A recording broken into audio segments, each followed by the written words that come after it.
काफ़ी लोगों का सऊदी अरब का मेडिकल फेल हो रहा है, काफ़ी पाकिस्तानियों का मेडिकल फेल हो रहा है। मुझे मैसेज भी आ रहे हैं और काफ़ी कमेंट भी कर रहे हैं कि हमारा मेडिकल फेल हो गया, रीज़न ये थी, रीज़न वो थी। मतलब मैं हर वीडियो में ये बात करता हूँ, ये काम नहीं करना, लेकिन वही काम करते हैं। बाद में मेडिकल अनफिट हो जाता है, फिर मैसेज करते हैं कि हमारा मेडिकल अनफिट हो गया है। बिस्मिल्लाहिर्रहमानिर्रहीम, अस्सलामु अलैकुम। आज की वीडियो बहुत ज़्यादा इंपॉर्टेंट होने वाली है।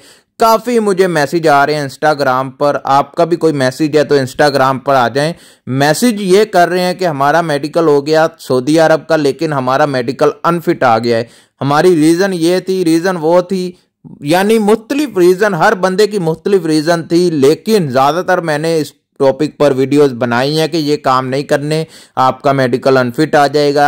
अगर आपकी नज़र कमज़ोर है तो आपने ऐसा करना है, अगर आपका ब्लड प्रेशर बढ़ता रहता है, लो होता रहता है, तो ये काम करना है। लेकिन फिर वही बात, लेकिन वीडियो शुरू करने से पहले लाइक करें, चैनल सब्सक्राइब करें। कोई भी सवाल है, पूछना चाहते हैं, बात करना चाहते हैं, कोई भी इंफॉर्मेशन लेना चाहते हैं, इंस्टाग्राम पर आ जाएं।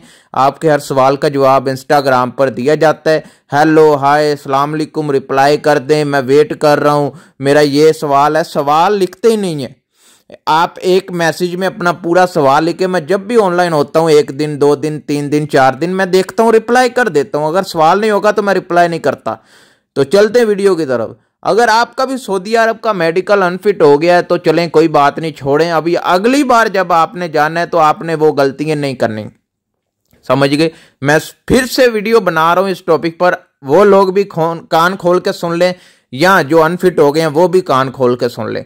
करना यही है कि आपका अगर मेडिकल में कोई मसला आ रहा है, यानी आपको पता है कि मेरी नज़र कमज़ोर है, मैं ड्राइवरी के वीज़े पे जा रहा हूं, तो आपने अपनी नज़र को चेकअप करवाना है, डॉक्टर से नंबर लिखवाना है। ज़्यादातर लोग ऐनक की वजह से फेल हो रहे हैं, यानी ऐनक लगाने की वजह से नहीं, नज़र की कमज़ोरी की वजह से नज़र ही नहीं आ रहा उनको।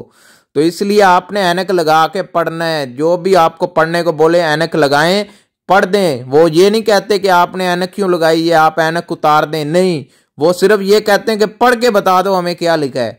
समझ गए मेरी बात। डॉक्टर से चेकअप करवा लें, अपना आइज का नंबर लिखवा लें, ऐनक नहीं बनवा लें, नए शीशे बनवा लें मेडिकल से। 15 या 20 दिन पहले ये काम आपने लाजमी करना है। और जिन लोगों का चेस्ट एक्सरे में अनफिट आ रहे हैं, चेस्ट एक्सरे में मसला आ रहा है, वो लोग नारियल पानी पिएं। और अगर बड़ा दाग है तो डॉक्टर से मशवरा करें कि डॉक्टर साहब ये क्या मसला है, मेरा बड़ा दाग आ रहा है, किस चीज़ का है, टीबी का दाग है या कोई बीमारी की वजह से दाग आपके चेस्ट पर रह गया है, वो लाजमी चेकअप करवाएं। अपने ब्लड का टेस्ट बाहर से, नॉर्मल जो प्राइवेट क्लिनिक होते हैं वहाँ से एक बार अपना चेकअप करवा लें। ये चीज़ें मेडिकल से पहले लाजमी कर लें। अगर आपका सऊदी अरब का डायरेक्ट मेडिकल अनफिट होता है तो उसके बहुत ज़्यादा फिर असरात पड़ते हैं। आपका वीज़ा भी अनफिट हो, मतलब वीज़ा अनफिट कह दिया, आपका वीज़ा कैंसिल भी हो सकता है। इसलिए मैं हर वीडियो में कहता हूं कि एक बार बाहर से अपना मेडिकल चेकअप करवा लें। आप कैसे हैं, आपकी आइज साइड, आपका ब्लड, आपका चेस्ट एक्सरे अगर क्लियर आता है, वहाँ से फिट आता है, तो आप फिर करवा लें, आगे चले जाएं सऊदी अरब के मेडिकल, वहाँ से फाइनल मेडिकल वहाँ करवा लें। लेकिन फाइनल मेडिकल से पहले एक बार अपना बाहर किसी प्राइवेट क्लिनिक से भी मेडिकल ज़रूरी है। ये ज़रूरी है। किसी इंसान को नहीं पता कि उसके अंदर क्या है, कोई बीमारी है या नहीं है, कोई ऐसा मसला है या नहीं है। ठीक है, बाहर से करवा लें। अगर कोई और सवाल है तो आप इंस्टाग्राम पर आ जाएं, आपके हर सवाल का जवाब इंस्टाग्राम पर दिया जाता है। वीडियो पूरी देखने के लिए आपका शुक्रिया। तो मिलते हैं नेक्स्ट वीडियो में। अल्लाह हाफिज़।